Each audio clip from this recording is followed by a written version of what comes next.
Class. So for my self-portrait, I'm going to do something a little bit unconventional. I didn't want to write a poem because I'm not very much a writer.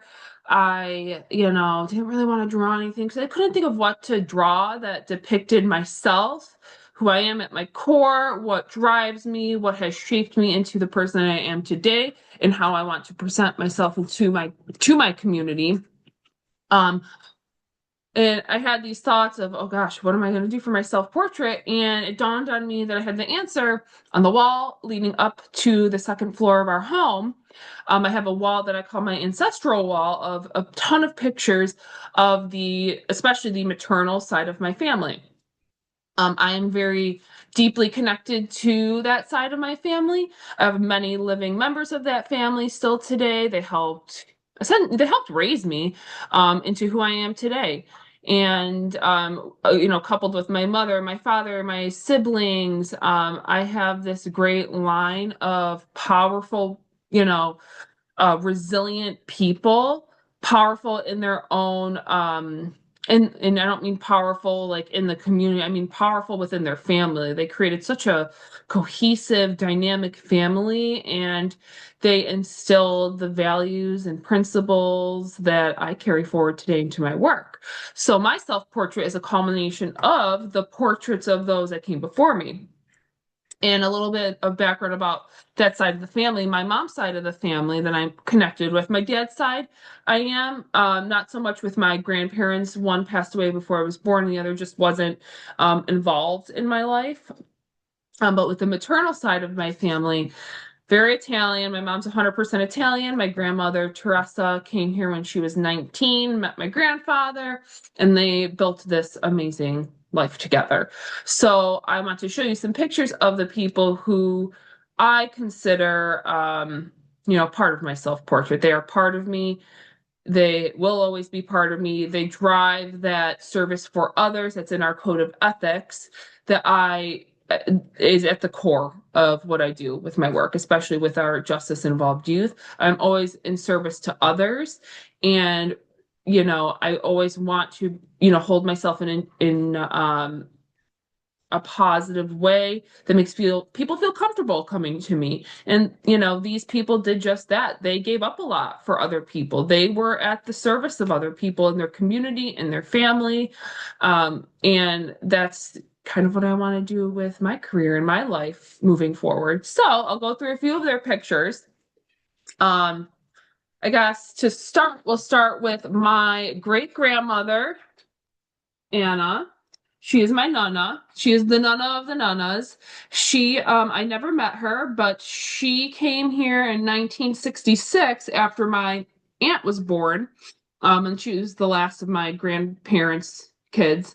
So she came here, didn't speak any English, lived with my grandmother and grandfather alongside her other daughter, Lucia, my chichi.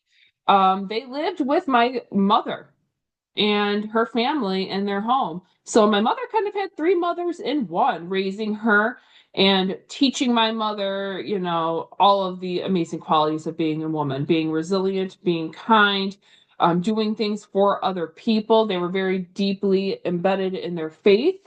And that drove a lot of what they did. Again, that being in service to others was extremely important with them. I have memories of my chichi. We called her Chichi because we couldn't pronounce Lucia. And she was just always looking to help, looking to serve other people. And she didn't speak any English. So it was a little difficult to communicate, but her communication came through in her acts and that good service to others. Right here is Kiara and Luigi. These are my grandmother, who's right there, my grandmother's grandparents. So my great great grandparents. I actually named my daughter Kiara after my great grandmother. They are impactful to me, not just because they are my grandparents, but because during the war, World War II, um, they decided to sell absolutely everything they had. They didn't have to. It was a very tough time. There were rations. They would have to cook with eggshells to measure things. They didn't have reading material. My grandmother doesn't even remember having a book during that time period. All they had was crocheting and in church, to be quite honest. But these two decided to sell their home, sell everything they had to help their daughter. Um, she was left alone with four children and her husband, who we really don't talk about much. My grandmother never really had a relationship with her father. He was serving in the Navy for the United States at the time and really never visited Italy. He stayed in America for a majority of their marriage. So she was alone. She was isolated and she was trying to navigate a fascist Italy. So her parents decided they were going to give everything up and move in with her and provide her with some stability, some money so that they can help her take care of her kids. And with that in mind, I named my daughter Kiara after her. And then there's Kiara again in the later stages of her life. She never did come to America. She stayed in Italy. That's my grandmother, Teresa. I believe she was I think that's since she was 19. She was a teenager during that time. And then there's my grandmother and my grandfather, Ajon. I think that's the day they got engaged, actually. So that was around 1954-ish is when they got engaged.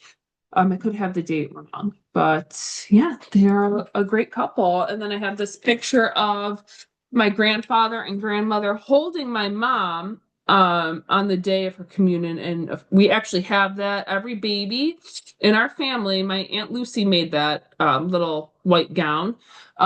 Every baby in my family who gets baptized in the church wears that gown. So that gown is about 65 years old.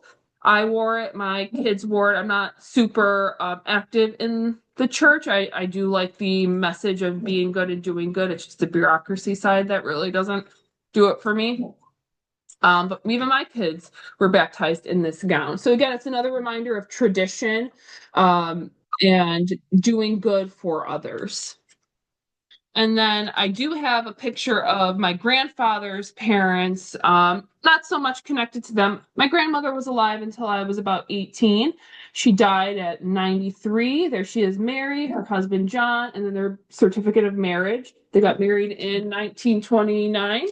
And again, it's just a reminder of where I came from, where I wish to go, how I wish to carry on their legacy of doing good for their families. And that family includes the community. And I consider the community and the youth that I work with part of my family. And just fun. You can probably hear my dog in the background. My daughter, Kiara. There she is. I do everything for my kids and my husband.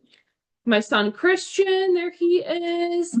And then a very old family picture of all of us. I have to update those. That's when they were little babies. Kiki was maybe 5 months old, and Christian was a little over a year old at that point.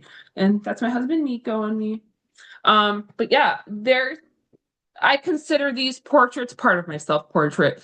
These people made me who I am today. The values that they have instilled in me, I carry on into my work of just being a good person and doing things with integrity and, giving people a chance. Dignity and worth of the person is also part of our code of ethics. And every day I try to do that for people. People deserve a second chance. People deserve kindness. They deserve the assistance that they need, the resources to be accomplished, and I do everything in service for others. And that's my dog sounding me off on my Zoom. Thank you, everybody.